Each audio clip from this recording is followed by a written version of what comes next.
Ladies and gentlemen, welcome back for another video. It is that time again for our official Sunday NFL games to kick off for week 1 of the 2025 NFL football season. There's 2 games in the books. We have our Thursday night game over, our Friday night game over, and not to brag, but we did hit the money line on both of them. We had the Eagles winning. We had the Chargers upsetting the Chiefs yesterday. What we're going to do today, though, is we're going to look over all 14 of our remaining games, the 13 Sundays, the 1 Monday, and we're going to be doing our predictions and best bets, focusing on the best bets today for all these games, the money lines, the spreads, the over-unders. First things first, though, make sure to hit that like button. Make sure to subscribe to the channel. If you have any comments, drop them below. Do you agree?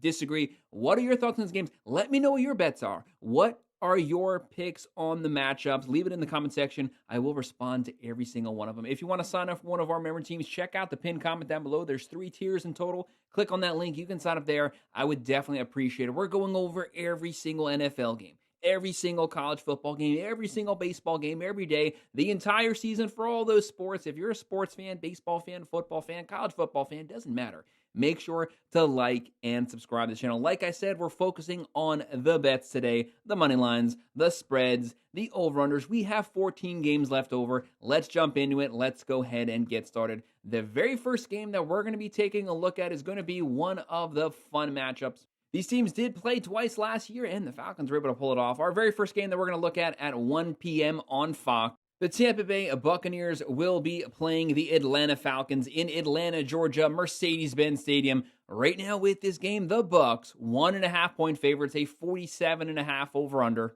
The Buccaneers are minus 120. The Falcons are even currently.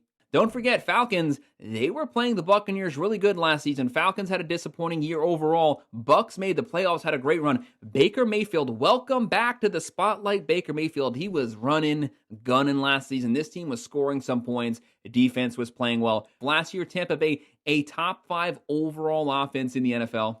They were averaging 29.5, throwing for 250, running for 149, only giving up 22.5, only giving up 97.8 on the ground. They gave up a buttload of passing yards, but the ground game, they were able to shut that down. Falcons averaged 22.9, throwing for 239, running for 130.5, giving up 24.9. They were giving up yards through the air. On the ground, they have to work on that defense. One thing that will help them on defense is having an efficient offense that can suck up some game clock. Looking at these overall rosters, when you're looking at Tampa Bay, Baker Mayfield, he is back in the spotlight, playing great. He's a foundational quarterback right now. You still have Bucky Irving. You have Rashad White. You have Oten. At the wide receivers, one of the more underappreciated wide receiver rooms, you have Emeka Egbuka, rookie, out of Ohio State. A lot of praise. You have Chris Godwin. Once he comes back, if he's fully healthy, he's in the slot. He's untouchable. Then you have Mike Evans, death, taxes, Mike Evans. Those are things that you can count on. Looking at the Falcons, a lot of weapons here. Michael Penix Jr. really has to step up. Sophomore season has to take some steps forward.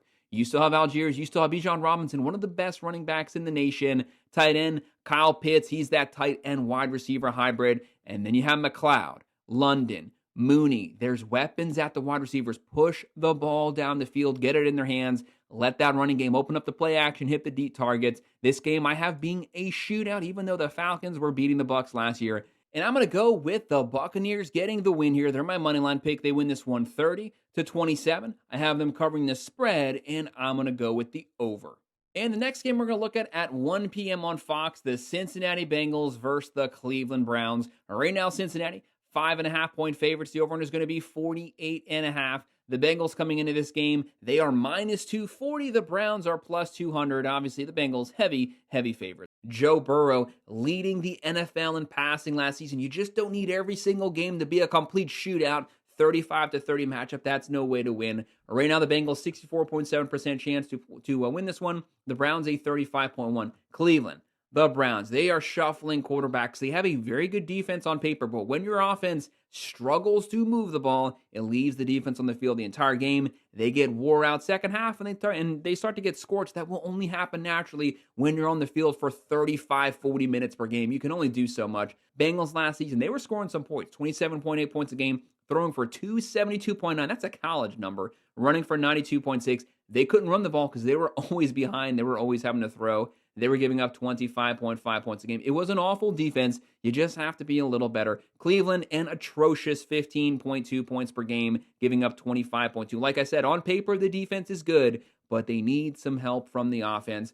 Looking at the Bengals team overall on offense, Chase Brown, P. Ryan, Joe Burrow, Gesicki, a very deep wide receiver core. You have Higgins. You have Chase. Is there a better 1-2 combo? It is at least top 2, top 3 easily. And then looking at the Browns, it gets really tough when you look at the offense. They're going with Joe Flacco. Joe Flacco has officially been playing in the NFL for 35 seasons. I know, guys, it's just sarcasm. Someone's going to call me out on it. It is just sarcasm. You have Ford, Sampson, David Njoku still there. You have Judy, Tillman. You got to move the ball. That's one thing that Flacco will do. He will push the ball down the field. He's a straight-up gunslinger. He still has his arm. He's going to push the ball. That's going to help the defense out. Just try to keep the turnovers down.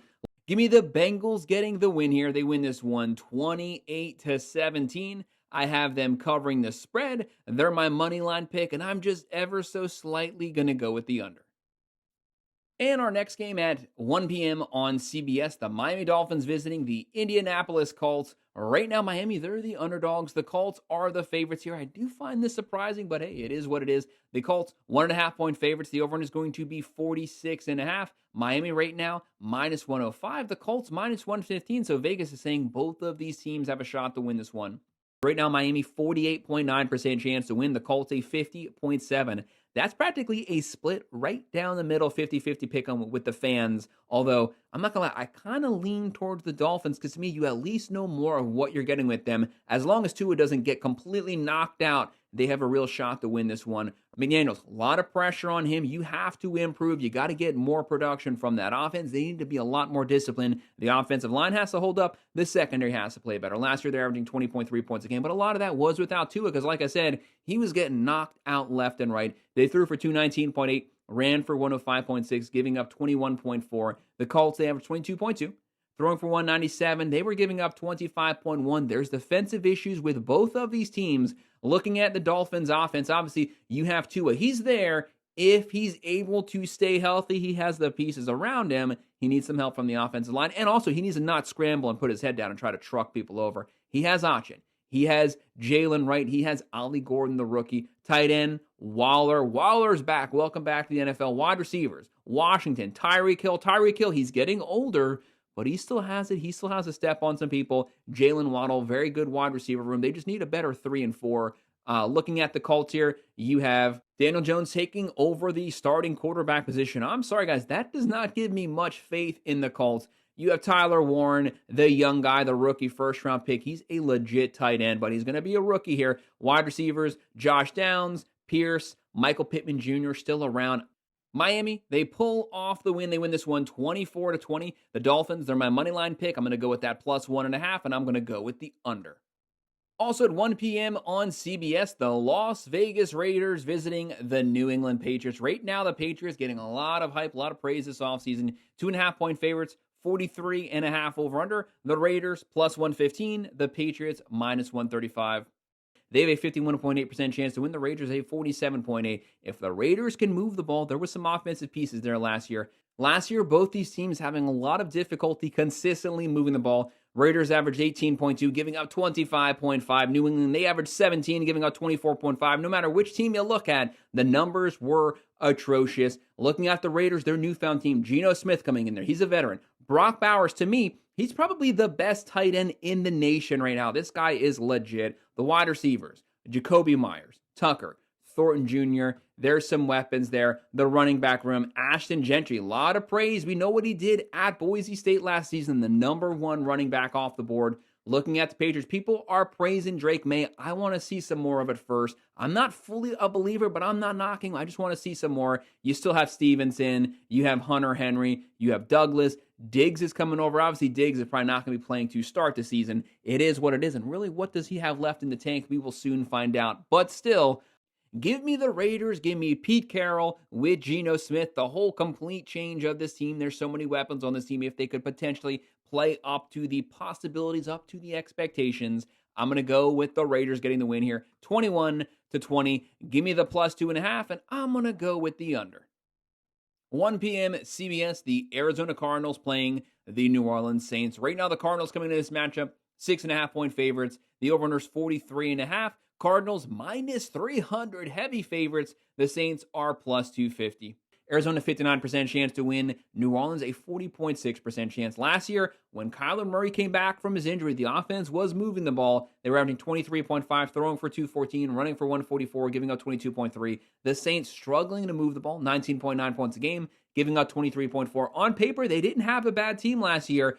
But where was the leadership? They couldn't get everything together on the same page. Looking at Arizona, you have Kyler Murray. You still have James Conner, Trey Benson, McBride, Jones, Wilson, Marvin Harrison Jr. He is the X factor. If he can live up to the hype from last season, he can be a real go-to guy. Push the ball to him on third downs. Looking at the Saints, on paper, it's not bad, but Spencer Rattler really needs to show up at this point. You still have Alvin Kamara, but the guy's like 58 years old right now. He still does a lot of things. Runs the ball, catches a lot of passes out the backfield, but they need the rest of that room to step up. Tight ends, Johnson, Shaheed, Cooks, Olave and Cooks, those are two really good veterans, but Spencer Rattler, really, what's he going to show us this season? He will have some games when he shows up, and then he'll have some games when he doesn't. Give me the Cardinals with all the weapons, potentially with an improved defense, getting the win here. They win this one 27-17. I have them covering the spread. We're going to go with the over, and they're my money line pick.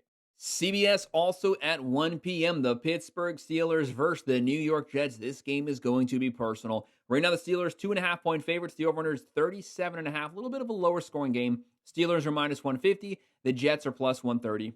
These teams loathe one another, and it has nothing to do with the team. It has completely to do with the quarterbacks. You have Mike Tomlin's team. Who did he bring over? He brought over Aaron Rodgers from the New York Jets. Had an awful year last year with the Reds. Completely decimated that team. He leaves. He goes to the Steelers. Fields from the Steelers goes to the Jets. Rodgers would love to beat the Jets. Fields and the Jets would love to beat Rodgers and the Steelers. It goes round and round. Both these teams want to beat the crap out of one another. It's a personal game. For us unbiased fans, it just makes it that much more fun to watch. Right now, Pittsburgh, 58.6% chance to win. New York, a 41% chance. Steelers last year, 22.4 points a game, giving up 20.4. You know what Tomlin does? Disciplined defense, run the ball. If you add in Rodgers, if he still has something there with the play action, this team could be an under-the-radar dark horse one. Jets, 19.9 points a game with Rodgers, giving up 23.8. Looking at the Steelers, they have Aaron Rodgers. They have Warren, Johnson. For the wide receivers, DK Metcalf comes over. Roman Wilson, there's some weapons there. Rodgers, like I said, if he still has something left with a much more disciplined team, with a foundational coach, they could make a potential run at the playoffs. The Jets are honestly going nowhere. Breece Hall, Justin Fields. Justin Fields still has something, but we got to see it. You have Allen Lazard, Garrett Wilson, who's a true wide receiver number one, but it would be very surprising if this team, to me, gets anywhere near around 500. I kind of flip-flopped this game. I originally had the Jets winning, but ultimately, I'm going to go with the Vets. And I have the Steelers walking away with the win. Game 1, week 1, they win it 24-17. They cover the spread. They're my money line pick, and I will go with the over. Fox at 1 p.m., the New York Giants versus the Washington Commanders. The Commanders, what a season last year. 6.5-point favorites. 45.5 over-under. Giants plus 225. Commanders minus 275. Vegas is making it very obvious who they think is going to win this one. How about the Washington Commanders last year? Jalen Daniels, one of the best rookie seasons we've seen in an extremely long time. Throwing the ball, running the ball. They made it very deep in the playoffs. They almost made a full run at the Super Bowl. Washington, 68.5% chance to win. New York, a 31.3% chance. The Giants. What is going on with the Giants? Jameis Winston, Russell Wilson, will either of them resurrect their careers here this year? I do not think it's honestly going to happen. Some people say that Russell Wilson might go back to like 2019 version of Russell Wilson. Now, that would be great for you Giants fans, but I just honestly don't think that that's going to happen. Tight end, you have Johnson. You have Robinson, Slayton, Malik Neighbors. He's a guy who could be a legit wide receiver number one. He just needs someone to give him the ball in space. Feed your playmakers the ball. Looking at the Commanders, this offense is loaded. You add in Austin Eckler, Kroski, Jaden Daniels, who's a quarterback, running back, hybrid. He's a little bit of everything. There's nothing that the guy can't do. You have Zach Ertz. You have Deebo Samuel. Add in him, Noah Brown, Scary Terry. So many weapons. Washington last year, 28.5 points a game, throwing for 216, running for 154, giving up 23. I don't trust the Giants offense. There might be some turnovers here. The game could potentially turn into a shootout, but I don't have that happening. I have Washington getting the win here. A lot of new weapons, a lot of new pieces here. Lower scoring game somewhat, if you want to say that. They win it 24-15. Like I said, week ones, they usually favor the defense in most instances. Washington's my money line pick. I have them covering the spread, but I'll go with the under. Fox at 1 p.m., the Carolina Panthers visiting the Jacksonville Jaguars. The Jags here, 3.5-point favorites. 46.5 over-under. Panthers minus 160. The Jags are minus 190. The Jaguars are going to be at home, a 60.8% chance to win. The Panthers a 38.8. Panthers actually, the last, I'd say 5 to 6 weeks playing very competitive football down the stretch. Much improved second half from where they were first half, from where they were back in 2023. Right now, Carolina last year, 20.1 points a game, throwing for 188, running for 111, giving up 31.4. That was a god-awful defense last season, but still, they were able to pull some competitive wins out of their hat. The Jags, 18.8 points a game, giving up 25.6. An awful secondary, giving up 257 passing yards per game. That's one of the worst that you're ever going to see. Looking at the Panthers offense, Bryce Young still has a lot of questions left over about him, but the way he performed second half was at least maybe some sparkle for the Panthers fans because it shows you what he could be. He just needs to be consistent at it. Chuba Hubbard got hurt at the end of the season, but when he was playing, everyone in the world knew he was running the ball. He would run it, and yet nobody could stop him. The wide receivers, you have McMillan coming over from Arizona, first-round pick. He was one of the best wide receivers in the college ranks. If he can be a true number one, this is a deep team. Leggett, Hunter Renfrow, Jimmy Horn Jr. coming over from Colorado. A lot of weapons there, a lot of young, unproven weapons. If they live up to their potential, a very good young wide receiver core. Looking at the Jags here, obviously Cohen taking over as the head coach, offensive-minded guy. It has to work wonders with Trevor Lawrence. If it doesn't, Trevor Lawrence is going to be on an extremely hot seat. You have Travis Etienne, Tank Bigsby, the tight end Strange, wide receivers. Travis Hunter, was he worth giving up all of those pieces for Travis Hunter? The jury's still out on that. We will have to wait to see. You have Brown, Brian Thomas Jr., just like Malik Neighbors, a true wide receiver number one. Feed the man the ball. I'm going to go with the Jags walking away with the win, guys. This entire week, I was on the Panther side. I had them eking out a win. But as we got closer to game time, the more I was studying this team, I think the Jags might get the win week one. They win at 26-24. I'll still be going with that plus 3.5, but I'm going to go with the over, and the Jags are my money line. Fox, 4:05 p.m., the Tennessee Titans versus the Denver Broncos. The Broncos, 8.5-point favorites. That's a massive favorite there. The over-under is going to be 42.5. The Titans, plus 340. The Broncos, minus 450. The Broncos, those first 2 to 3 games, Bo Nix, it was looking really rough. Sean Payton looked like he made a bad call, and then everything flipped. They got hot from then. One of the best defenses, one of the best overall offenses. Prop to Sean Payton. He showed his coaching chops, and that guy can coach. Denver, 69.7% chance to win. Tennessee, a 30.0% chance to win. Tennessee last year, 18.3 points a game, giving up 27.1. They had so many turnovers on their own side of the field. But hey, that's what gets you the number one pick. You have Cam Ward here. Cam Ward, he needs that line to hold up. Tony Pollard, he kind of had pretty good chemistry with Calvin Ridley, but he might not be starting the season. Tyler Lockett, Jefferson there. He needs Calvin Ridley on the field to be his primary go-to target here, and the defense definitely has to step up their game. Looking at the Broncos, Bo Nix, he was running it, gunning it, throwing it down the field. This team was living off the play action, and what he can do, improvising with his legs, extending plays. When this guy took off running, though, he was always keeping his eyes looking down the field. That's the key. They averaged 25 points a game, throwing for 212, running for 112, only giving up 18.3 points a game. A very well-rounded squad. Deep room, R.G. Harvey, rookie running back, J.K. Dobbins, Evan Ingham, Franklin, Mims Jr., Cortland Sutton. There's so many weapons, and you have Sean Payton. He's been there before. He's done it. What he did with Bo Nix had this guy looking like the second coming of Drew Brees. It would be an awesome thing to watch if that somehow happens. I got to go with Denver. They have the far better offense. They have the elite superior defense versus a rookie in his first game with a bad line. Give me Denver getting the win 27-17. to 16. I have them covering the spread, and I'm going to go with the over. Broncos on my money line. 4:05 p.m. also on Fox, the San Francisco 49ers versus the Seattle Seahawks. The 49ers 1.5-point favorites. The over-under is 42.5. Seahawks plus 105. San Francisco minus 125. Seattle Seahawks, they've had a coaching change. They have a quarterback change. They have some new blood. Will that help this team? They're actually probably going to have a pretty decent defense this season. We need to see the offense get back to the basics, get back to lining up, running the ball. Seattle, 45.5% chance to win. The 49ers, a 54.2% chance to win.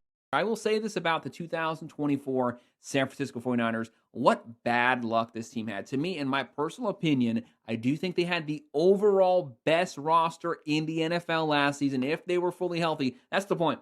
If they were fully healthy, at no point last year were they remotely healthy. They had everyone gone at one point. It was a complete travesty. This team was decimated. The offense, the defense, they have some guys back. They traded away a lot of their playmakers. They still have injuries going on, but trust me, nothing like what it was last year, but there's still a lot of injuries currently right now. San Francisco, though, Kyle Shanahan, a lot of pressure on them to have a good year. They averaged 22.9 last year, giving out 25.6. Their defense was much better than that. They were just Warthrin. Seattle, they averaged 22.1, giving up 21.6.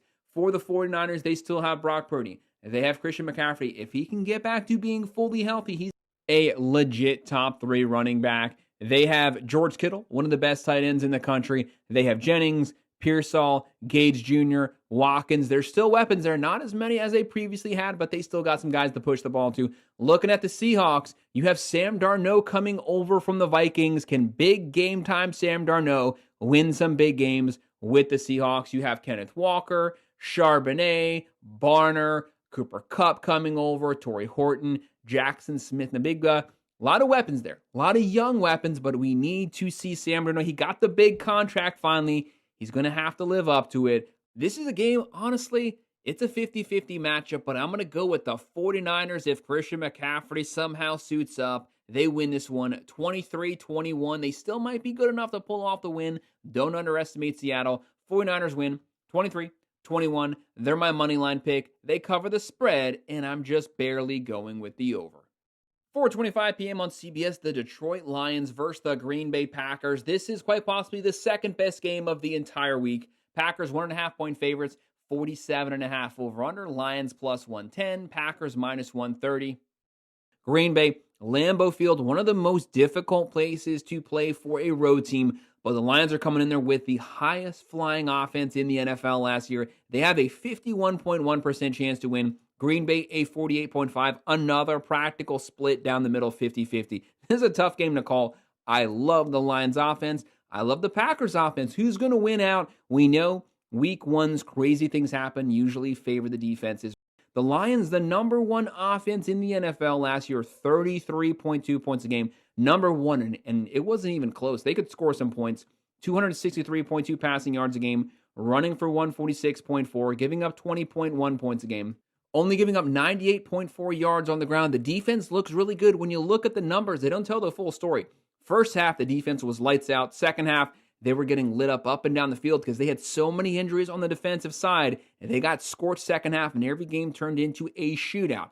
They will be healthy this season, but it's logical to expect a bit of a step back because this team was extremely good last year, Super Bowl caliber good. Green Bay, they have the offense, they have the defense to compete with anyone. They're averaging 27.1 points a game, throwing for 223.9, running for 146.8, giving up 19.9 points a game, only 99.4 on the ground. Green Bay, another one of those teams, you got to take them serious, and they're at home to open up the season. Looking at the Lions, this team's stacked.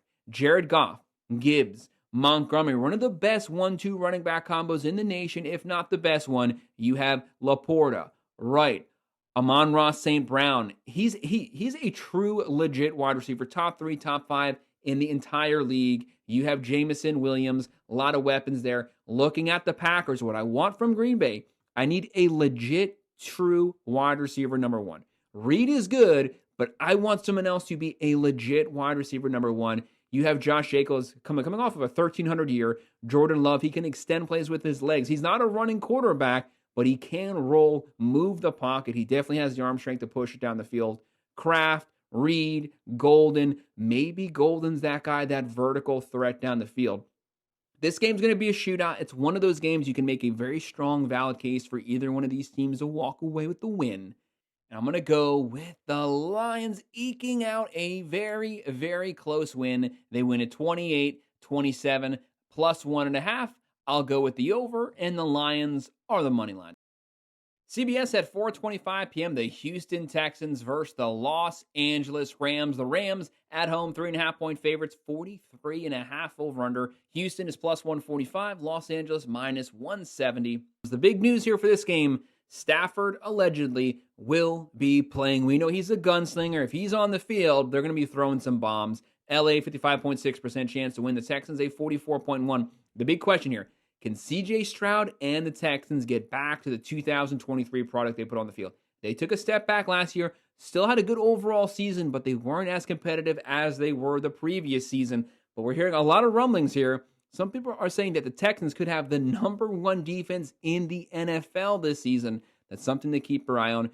Houston last year, they averaged 21.9, gave up 21.9. The Rams averaged 21.6, gave up 22.7. The Rams had a lot of injuries. Kupp, Nakua, once they got those back, Stafford, he was gunslinging it up and down the field. They have so many weapons.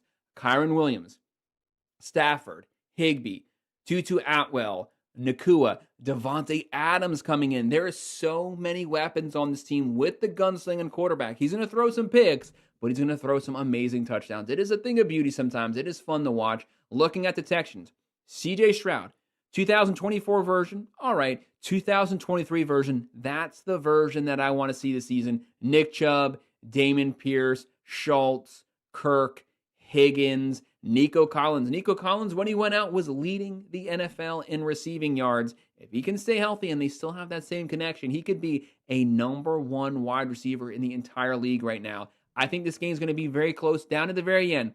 But if you give me fourth quarter, one possession, the ball's in Stafford's hands. Give me the Rams, give me the veterans, the experience to get the win here. Very hard fought game. Two teams that want this win badly. LA wins it 23-20, going with the plus 3.5. The Rams are my money line pick, and just barely going with the under. And oh my goodness, the second to last game, but the final Sunday night game might be the best game of the entire week. No, I think it definitely is. 8:20 p.m. NBC. The Baltimore Ravens versus the Buffalo Bills. The Ravens, 1.5-point favorites, a 50.5 over-under. Baltimore's minus 120. Baltimore's even. Vegas knows there's going to be some good quarterback play. There's going to be a buttload of points scored, which makes it fun for us fans to watch. Last season, both of these teams here, top 3 overall offenses in the NFL, so you know there's going to be some fireworks. The Ravens might have had the most rounded offense in all of football, them or the Eagles. They're averaging 30.5 points a game, #3 offense, throwing for 237.4, running for 187.6 yards per game on the ground. They could throw on anyone. They could run on anyone. They have a two-headed monster. And they have Lamar Jackson with his legs. He could run for 1,000 yards this season. They had Derrick Henry running for 2,000 yards. Derrick Henry, a lot of miles, starting to get older, but he's showing zero signs of slowing down, and they gave up 21.2 points a game. Secondary was kind of iffy. It is what it is, but they did have the #1 rush defense in the NFL, giving up 80.1 yards on the ground. The Bills want to run the ball. The Ravens are going to look to shut your run down, force you to have to beat them through the air. The Bills can do that. They averaged 30.9 points a game last year, the #2 offense, throwing for 227.9, running for 131.2, giving up 21.6. Both these teams have good defenses. Both these teams get after it at the line of scrimmage. But when you have the run game of the Ravens, they're going to test anyone's defensive front seven. Looking at the Ravens, this roster is loaded. Lamar Jackson, obviously, he's won an MVP. This guy is legit. He had his most efficient season last year. He could theoretically throw for 4,000 to 4,500 yards. He can run for 1,000 yards every season. You have Derrick Henry, the tight end. Andrews, likely 2 really good tight ends. The wide receivers, you're loaded at wide receiver. Zay Flowers, Bateman, DeAndre Hopkins coming over. A lot of weapons there. The rich got richer here, and they have a good defense. For the Bills, they don't have the weapons that the Ravens have, but they do have Josh Allen, the reigning NFL MVP. You have James Cook. This guy was running for touchdowns left and right last year. You have Kincaid, Knox, deep tight end room, Shakir, Coleman, Palmer. What I will say, they don't have the wide receiver depth that the Ravens have. That does worry me, but you have Josh Allen. He's going to make plays. He's going to do Josh Allen things. But I'm going to go with the Ravens doing just enough. You got to love Lamar Jackson and the team as a whole around him. Baltimore wins a shootout, 30-27. And we've made it to our final game, our Monday night matchup. It's a good one between two big brands. We have the Minnesota Vikings versus the Chicago Bears, 8:15 p.m., September 8th. Monday Night Football, our very first Monday Night Football of the 2025 season. The Vikings right now, 47.5% chance to win. The Chicago Bears, a 52.1. So many 50-50 games. The Bears are the underdogs at home. Vikings, 1.5-point favorites, 43.5 over-under. The big thing for the Vikings is, obviously, Sam Darnold is gone. You are bringing in J.J. McCarthy, the guy who was supposed to be your starter last year. He got hurt, never got to start. He's actually technically a rookie. He was a rookie last year, never took an NFL snap. This is technically his rookie season. How does he perform? They're getting a buttload of praise, very high expectations for him. The only thing that I will say is, I want to see it first to believe it. Preseason's great. I personally do not trust the product that I ever see during preseason football because not everyone's playing with everything they have, and you're not always playing the first strings on all these teams. Obviously, Minnesota last year, great team, 25.4 points a game, throwing for 238, running for 109, giving up 19.5 points a game, only 93 on the ground. Great, solid defense. The Bears, they definitely struggled last year. People getting fired, players not playing with their heart. They average 18.2 a game, throwing for 181, running for 102, giving up 21.8. But obviously, they had the number one pick coming in here. They had Caleb Williams. Things did not work out the first season, but we hope to see a better product year two. Loveland at the tight end position. Quarterbacks love a trusty tight end that they can dump the ball off. Third and long situations, always keep your eye on the tight end position. The running back room, Swift, Johnson. The wide receivers, DJ Moore and Rome Odunze. Odunze potentially poised for a breakout year here. Looking obviously at the Vikings room, you have J.J. McCarthy taking over. Hawkinson, great tight end. The wide receiver rooms, Naylor, Thielen's back. Justin Jefferson, who is universally considered the number one wide receiver in the NFL. And if Aaron Jones Sr. can have the season he had last year, this can be an under-the-radar, very competitive game. But like I said, I want to see it from J.J. McCarthy to believe it. Give me the Bears winning this one, 20-17. If the Vikings win it, I would in no way be surprised. They are the more talented roster to me. I just want to see J.J. McCarthy in a regular season game first. So give me the Bears. Guys, that's our breakdown, our picks, our predictions, our bets on all of our NFL games coming up for week one of the 2025 NFL season. Make sure to hit that like button. Make sure that you subscribe to the channel. If you have any comments, drop them below. Do you agree? Disagree? What are your thoughts on these games? Let us know in the comments. What are your predictions? I will respond to every single comment. If you want to sign up for one of our member teams, make sure to check out the pinned comment down below.